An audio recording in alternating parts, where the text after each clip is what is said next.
Dans ce 5e épisode, on va parler d'un phénomène que presque tous les pilotes vivent, le cerveau qui chauffe, les pensées qui s'emballent, le pilotage qui se dégrade. Dans mon questionnaire, les pilotes l'ont exprimé de 1000 façons. Je cogite trop, je réfléchis trop en roulant, je suranalyse, je suis trop dans ma tête, je me prends la tête sur tout, je n'arrive pas à être détendu. Bref, si tu t'es déjà retrouvé en piste avec cette sensation de trop penser, au point de perdre de la fluidité, de te crisper ou de faire des erreurs absurdes, alors cet épisode est pour toi. Parce que tu vas comprendre un mécanisme neuroscientifique simple, ton cerveau n'est pas conçu pour analyser et piloter en même temps. Et c'est normal, l'analyse, c'est lent, le pilotage, c'est rapide. Donc quand tu analyses en roulant, tu crées un conflit interne, et ce conflit peut te faire perdre une seconde ou, voire pire, te mettre au tapis. Bienvenue dans Brain on Track, le podcast dédié aux pilotes moto qui veulent repousser leurs limites grâce à la préparation mentale. Je suis Philippe Siminera, préparateur mental spécialisé dans les sports mécaniques. Ensemble, on va comprendre comment fonctionne votre cerveau en situation de vitesse, comment gérer la pression, dépasser les blocages et transformer votre mental en véritable arme de performance. Que vous soyez pilote amateur, confirmé ou en compétition, ce podcast est conçu pour vous aider à aller plus vite, plus sereinement et vous faire prendre conscience de l'impact de votre mental sur votre performance. Installez-vous, ouvrez votre esprit. Brain on Track, quand la tête est sur la bonne trajectoire, la performance suit. Alors dans cet épisode, on va voir pourquoi tu cogites trop en roulant et comment retrouver le flow. Donc premièrement, pourquoi tu te mets à trop réfléchir en roulant ? Eh bien, beaucoup de pilotes pensent que réfléchir plus, c'est rouler mieux. C'est l'inverse. Piloter, c'est un geste automatique, presque entièrement géré par des circuits inconscients. Ton cervelet, les ganglions de la base, une mémoire motrice et des réactions réflexes. Et quand tu commences à analyser en roulant, tu actives une autre zone, le cortex préfrontal. C'est la zone de la réflexion, du raisonnement, de la prise de décision complexe. Le problème, le cortex préfrontal fonctionne 100 à 200 fois plus lentement que les circuits moteurs. Résultat, ton corps veut aller vite, ton cerveau veut réfléchir, tu crées un embouteillage interne, c'est ça la cogitation en roulant. Alors les causes principales, et tout était dans mon questionnaire, voici les déclencheurs les plus fréquents qu'on rencontre. La première, l'erreur que tu n'acceptes pas. Tu fais une erreur, ton cerveau veut comprendre, et du coup tu perds le moment présent. C'est le début de la spirale. La deuxième chose, c'est la peur. La peur de la chute, du budget, de la blessure. La peur active l'hypervigilance, et tu deviens attentif à trop de choses en même temps. Ça crée une surcharge cognitive. La troisième chose, le doute sur tes capacités. Tu te juges, tu analyses, tu essayes de contrôler tes gestes. En gros, tu perds le naturel. La quatrième chose, c'est la pression du chrono.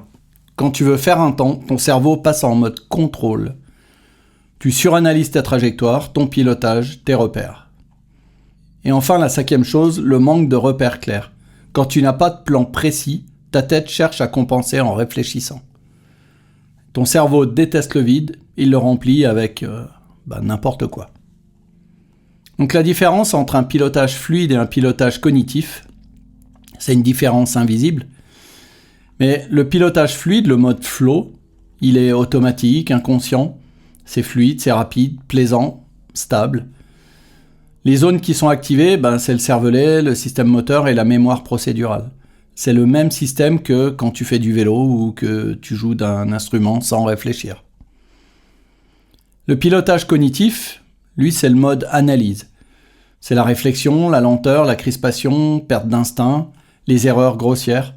Et les zones activées, le cortex préfrontal, trop lent pour les sports mécaniques. Alors si tu veux un exemple simple, essaye de penser à chaque muscle que tu contractes quand tu marches. Tu vas voir le résultat, tu vas marcher beaucoup moins bien. Le pilotage, c'est pareil. Le cerveau ne peut pas faire ça, penser et piloter. Donc les neurosciences sont claires. Penser et agir rapidement sont deux circuits incompatibles. Et au-dessus d'un certain niveau de vitesse, la réflexion devient un handicap. Les pilotes pros ne pensent pas plus que toi. Ils pensent moins, mais mieux. Et du coup, comment arrêter de cogiter en roulant ? C'est un peu la méthode Flow Reset. Donc c'est une méthode que j'utilise avec les pilotes avec qui je travaille pour revenir au pilotage intuitif. La première étape, c'est la réduction du champ d'attention. Quand tu penses trop, ton attention est trop large. Et donc tu vas rétrécir volontairement ce champ. Tu as 3 options. Le regard, donc ton repère visuel, la respiration, ta qualité d'expiration, le relâchement, les tensions épaules, mains. Bref, tu choisis un seul de ces champs d'action, pas 2, un seul. C'est un verrou anti-cogitation. La deuxième étape, c'est ton discours interne. Une phrase brève, fonctionnelle, répétée intérieurement. Exemple, regarde loin, respire, détends-toi, sois fluide, concentre-toi. Ton cerveau ne peut pas réciter un mantra et analyser en même temps. De cette manière, tu court-circuites la préfrontale. La troisième étape, un objectif par session. La cogitation vient souvent du multitâche mental. Et tu coupes ça immédiatement avec une session, un objectif.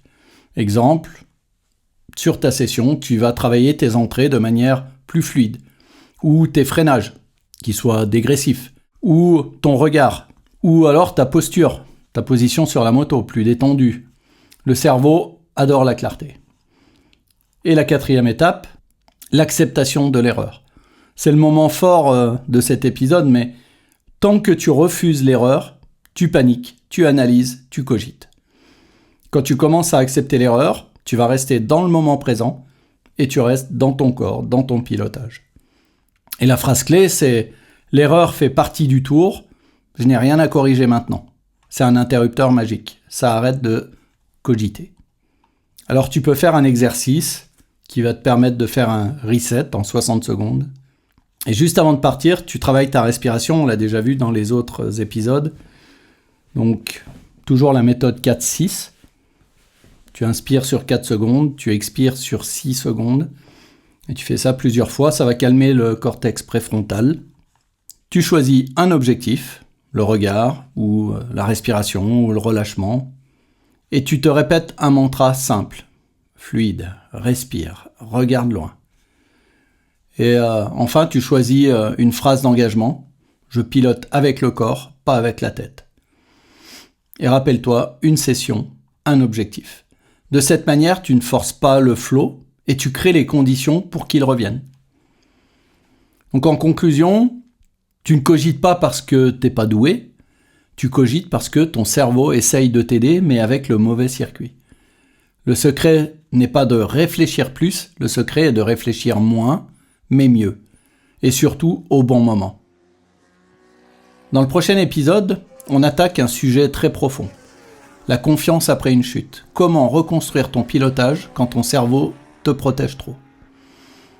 Brain on track, quand la tête est sur la bonne trajectoire, la performance suit.